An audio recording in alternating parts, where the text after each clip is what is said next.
पुया की माइकई दगी थमजगे लोयन अखोई थोमीसिंग हा के फकन नतबिदा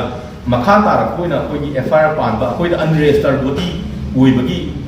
पाजन बीबा अनरजिस्टर्ड बॉडी से अखोई मणिपुर लइबा लुपसिंग मियाम इंटरेस्ट पब्लिक इंटरेस्ट थबक तो मातनी रजिस्टर तौबदी अमा अनि खतंग ओरमगनी न खंजै मधुजु लाना पाथोक्पिगनु अदुगा तंगाई फदना अखोई मियाम दगी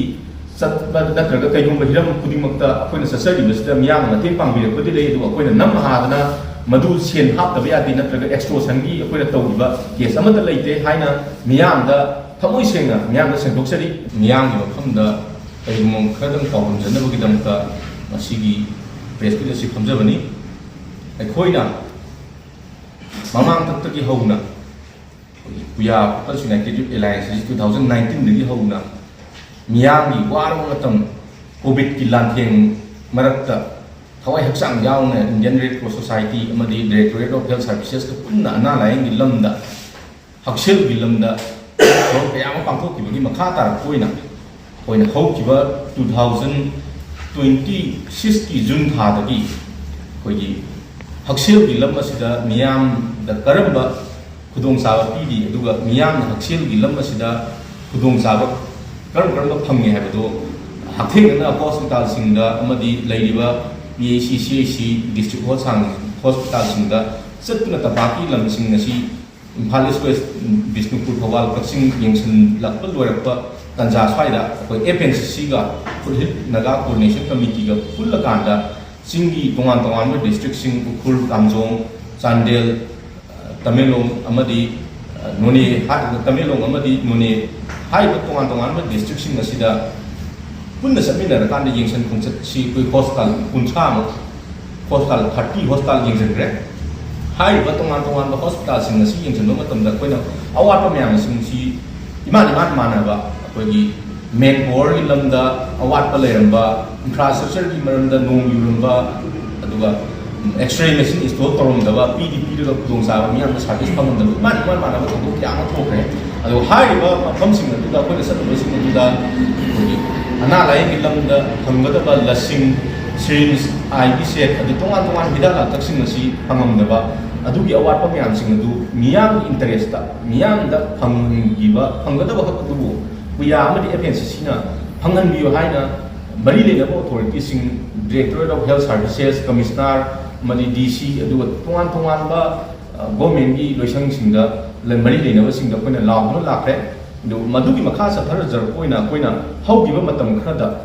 कोई इम्फाल इसकी मनुंग सनबा मोयांग रेल CAC दा चंगु मतमदा यामना ताइवोना मफम अतोप मफम सिंगा मानदबा थोगोका थेंगजब खुदम मोया अखोई Moirang Kurel CAC 2019 दगी PPP model होगोएना अखोई ताकपी रही अदु 2021 दगी गवर्नमेंट की अखोई कनो डॉक्टर थारा कान पोस्टिंग थारा कांदा हाइबा गवर्नमेंट की डॉक्टर सिंग असिना मफम सिदा मथौ तौरपगी मदुगी कनो नि लाइस अदु अखोइना थिजलुबु मतमदा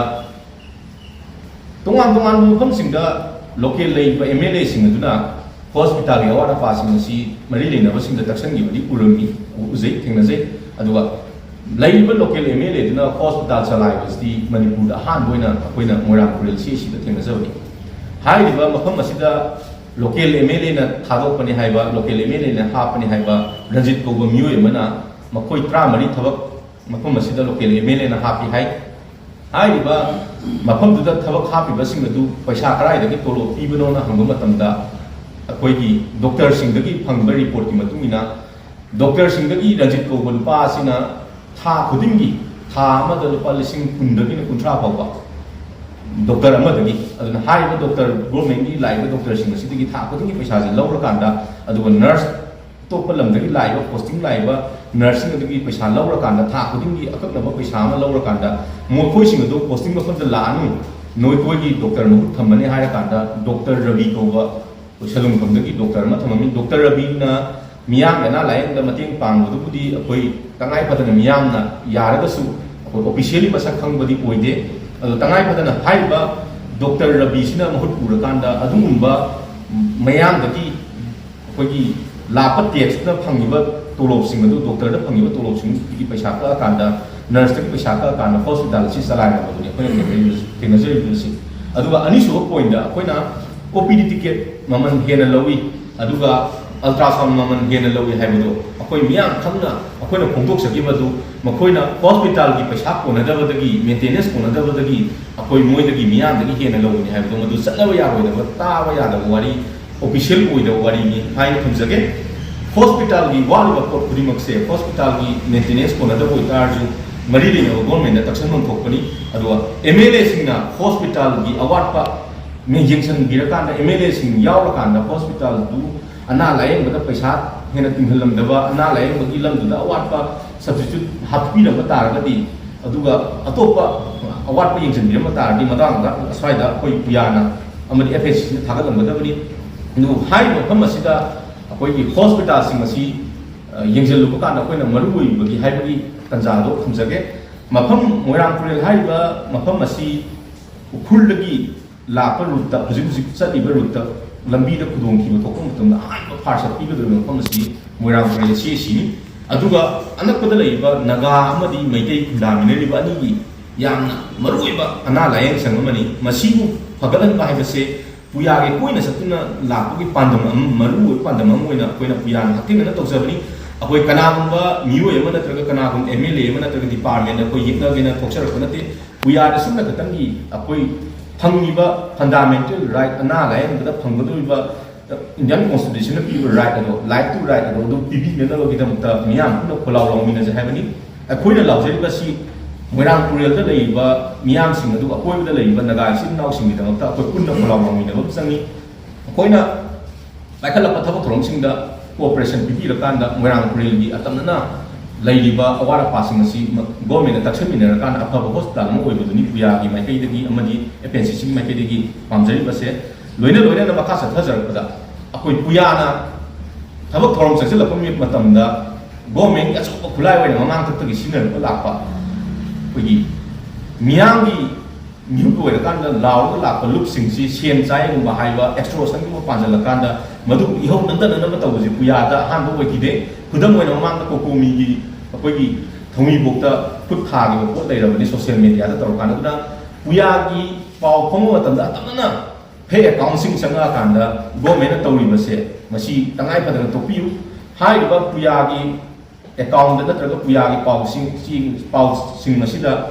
akoi gi pay accounting sanga kan la na nyam da un na ba akoi sen khai lu ko na un na ba taw je masi taw bi gnu to piu atam na akoi miyam gi hak phang na ba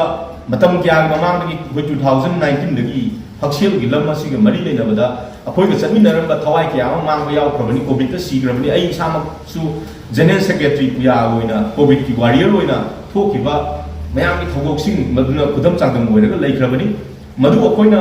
madu thab to thong na ba honar ko matam da miyam amadi government gi ani gi karakta akoina miyam gi oina pholaw law jaba khaktani atamna akoida lana unna ba masa adu sindi ga haina puya gi mai kai dagi thamjage loina akoigi thomi sing ha gi thakana ta natabida makha tarak koina akoigi FIR pan ba akoida unregistered body oibagi panjan biba unregistered body je akoi manipur da leiba loop sing miyam interest ta public interest ta thabak tong atani registered to body ama ani khatang oirangani na khanjai maduju lana pakthokpi ganu aduga tangai phadana akoi miyam dagi satba natraga kaigumba hiram kudimakta akoina sasari besda miyam na te pangbi ko de le du akoina nam hadana madu sen hap ta ya di natraga extortion gi akoina tawdiba case amata leite haina miyam da thamoi senga miyam da sendok-sari duga loina na akoi mingset thina no kata na tawbi ko no akoi makata na su akoi gi miyam gi dam ta khalla kanda akoi haksel gi lam asidari awara pa bibi na ba gi dam ta tongan ba mafam sing satuna akoi polaw ya ma law gi na ha ba do akoi puya gi mai kai dagi mulum thamjan puya amadi FNCC mai kai dagi koi mari leina ba director da hangjani mi wakum di moirang purel si lanai gi maming da leina government gi kamai to na si ma salai ri no lanai maming da leira ga si salai ba si ya bra haina akoi health director ta hangjagi ani su point da doctor sing da gi government gi thar pa doctor sing da gi rajit ko bon pa sina koi tha khuding gi lupa lising kun da gi kun tha ba ni khuding gi lokali ba si mari leina ba sing sing to pi do ahum su point da government ga yaw kana government gi loisang ma da si ma da mioi tra mari ma to garam na thabak hapsali no hai ba se ꯃꯤꯌꯥꯝꯗ ꯑꯊꯨꯕ ꯃꯇꯝꯗ directorate of health ꯁꯥꯔꯚꯤꯁꯦꯁꯀꯤ ꯗꯥꯏꯔꯦꯛꯇꯔꯅ ꯁꯦꯡꯗꯣꯛꯀꯗꯕꯅꯤ ꯍꯥꯏꯕ ꯋꯥꯐꯝꯗꯣ ꯊꯝꯖꯒꯦ ꯄꯨꯌꯥ ꯑꯃꯗꯤ FNCCꯅ ꯍꯣꯠꯅꯔꯤꯕꯁꯤ ꯀꯅꯥꯒꯨꯝꯕ ꯃꯤꯑꯣꯏ ꯑꯃ ꯅꯠꯇ꯭ꯔꯒ ꯀꯅꯥꯒꯨꯝꯕ MLA ꯑꯃ ꯌꯦꯛꯅꯒꯦꯅ ꯍꯣꯠꯅꯖꯕ ꯅꯠꯇꯦ ꯑꯩꯈꯣꯏ ꯃꯤꯌꯥꯝꯒꯤꯗꯃꯛꯇ ꯑꯩꯈꯣꯏ ꯈꯣꯜꯂꯥꯎ ꯑꯆꯨꯝꯕ ꯐꯪꯅꯕꯒꯤꯗꯃꯛꯇ ꯑꯩꯈꯣꯏꯒꯤ ꯍꯛ ꯐꯪꯅꯕꯒꯤꯗꯃꯛꯇ ꯂꯥꯎꯖꯔꯛꯄꯅꯤ ꯑꯗꯨꯒ ꯃꯣꯏꯔꯥꯡ ꯇꯨꯔꯦꯜꯒꯤ ꯑꯇꯝꯅꯅ ꯑꯩꯈꯣꯏꯅ ꯌꯦꯡꯁꯤꯜꯂꯤꯕꯁꯤꯒꯤ ꯃꯔꯨꯑꯣꯏꯕ ꯋꯥꯉꯥꯡꯅ ꯄꯟꯖꯈ꯭ꯔꯦ ꯑꯗꯨꯒ ꯃꯣꯏꯔꯥꯡ ꯇꯨꯔꯦꯜꯒꯤ ꯃꯤꯌꯥꯝꯅꯁꯨ ꯑꯩꯈꯣꯏ ꯃꯣꯏꯔꯥꯡ ꯇꯨꯔꯦꯜꯒꯤ ꯃꯤꯌꯥꯝꯅ ꯅꯨꯡꯉꯥꯏꯇꯕ ꯀꯔꯤꯝꯇ ꯂꯩꯖꯗꯦ ꯃꯣꯏꯔꯥꯡ ꯇꯨꯔꯦꯜ ꯃꯤꯌꯥꯝꯒꯤꯗꯃꯛꯇ ꯂꯥꯎꯔꯤꯕ ꯈꯣꯜꯂꯥꯎ ꯑꯁꯤ ꯃꯣꯏꯔꯥꯡ ꯇꯨꯔꯦꯜ ꯃꯤꯌꯥꯝꯅ ꯌꯧꯅꯕ ꯂꯥꯎꯕ ꯉꯝꯗꯕꯗꯣ ꯑꯩꯈꯣꯏ ꯄꯨꯌꯥꯅ ꯂꯥꯎꯔꯛꯄ FNCCꯅ ꯂꯥꯎꯔꯛꯄꯗ ꯑꯀꯣꯏꯕꯗ ꯂꯩꯔꯤꯕ ꯈꯨꯟꯖꯥꯁꯤꯡꯅ ꯁꯄꯣꯔꯠ ꯇꯧꯕꯤꯔꯀꯥꯟꯗ ꯅꯣꯏꯒꯤꯗꯃꯛꯇ ꯑꯩꯈꯣꯏꯒꯤ ꯄꯨꯌꯥꯅ ꯍꯣꯠꯅꯖꯔꯤꯕꯁꯤꯗ ꯁꯄꯣꯔꯠ ꯇꯧꯕꯤꯌꯨ ꯍꯥꯏꯅ ꯑꯩꯈꯣꯏ ꯃꯔꯨꯞꯅ ꯊꯝꯖꯒꯦ ꯃꯁꯤ FNCC ꯑꯃꯁꯨꯡ ꯄꯨꯌꯥꯅ ꯄ꯭ꯔꯦꯁ ꯃꯤꯠ ꯐꯝꯃꯤꯕ ꯃꯔꯝꯁꯦ ꯑꯩꯈꯣꯏꯅ ꯄꯨꯌꯥ ꯑꯃꯁꯨꯡ FNCCꯅ ꯆꯠꯊꯔꯤꯕ ꯍꯦꯜꯊ ꯁꯔꯚꯦ ꯅꯠꯇ꯭ꯔꯒ ꯃꯐꯝ ꯃꯐꯝꯒꯤ